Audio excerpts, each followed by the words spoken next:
Ni Jumatano ya tarehe 14 mwezi wa 5 2025. Karibu sana mtazamaji wa Sat Media katika usomaji wa magazeti ya siku hii leo. Mimi ni Jacqueline Malti na nyuma ya kamera ni Emmanuel Pao. Nianze na gazeti Majira. Samia asema tutakamilisha kituo cha afya kumwenzi Msuya, lakini Ulega azidi kuwasha moto sasa kuchunguza kivuko. Habari zote zinazopata katika ukurasa wa 4. Lakini serikali inathamini sekta binafsi, hadi maneno kutoka kwa Majaliwa, na habari pia unaipata katika ukurasa wa 4. Katika gazeti Habari Leo, kwa heri shujaa Msuya, habari unaipata katika ukurasa wa 2. Ulega mfyatua mkandarasi aunda timu kivuko Tanga, habari unaipata katika ukurasa wa 15. Rais wa Finland aja kukuza uhusiano na uwekezaji, habari unaipata katika ukurasa wa 16.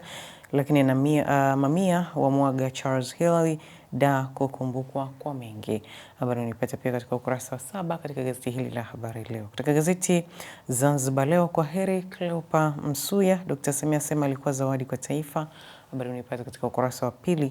Lakini ofisi ya Rais TAMISEMI kutekeleza programu 30, habari unaipata pia katika ukurasa wa 3. Lakini Charles Hilary aliishi maisha yanayompendeza Mungu, maneno kutoka kwa Askofu Jackson, na habari unaipata katika ukurasa wa 18. Hamas yamwachia mateka wa Israel, habari unaipata katika ukurasa wa 9 katika gazeti hili la Zanzibar Leo. Uhuru kweli daima, Rais Dr. Samia taja ya kumkumbuka Msuya, lakini Majaliwa aeleza juhudi za Tanzania kukuza uchumi, mataifa 31 kushiriki maonyesho Sabasaba, lakini makala kuhutubia wananchi wa Kilosa. Jipatie nakala yako hii ya Uhuru kwa habari zaidi. Na sasa nimeenda katika kurasa za michezo na burudani katika gazeti Majira. Yanga yaendeleza ushindi ligi kuu, Aziz Ki, Dube, Max wapeleka kilio na Mungu, lakini TFF yamtia korokoroni miaka 6 katibu mkuu DRFA. Habari zote zinazopata katika gazeti hili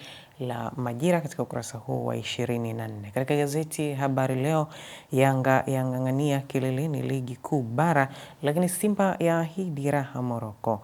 Katibu DRFA afungwa miaka 6.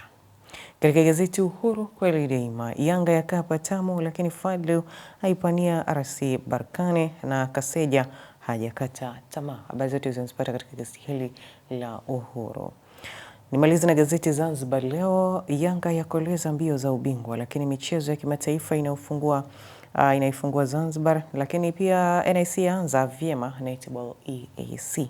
Jipateni nakala yako hii ya Zanzibar Leo kwa habari zaidi. Mtazamaji, na hizo ndizo habari kubwa ambazo zimetokeza katika magazeti haya ya siku hii ya leo. Tembelea katika mitandao yetu ya kijamii ya Instagram, Facebook, X na TikTok kwa jina la Sat Media, lakini pia usahau kusubscribe channel yetu ya YouTube kwa jina la Sat Media. Ulikuwa na Jacqueline Maltin na nyuma kamera ni Emmanuel Paul. Na nikutakie siku njema.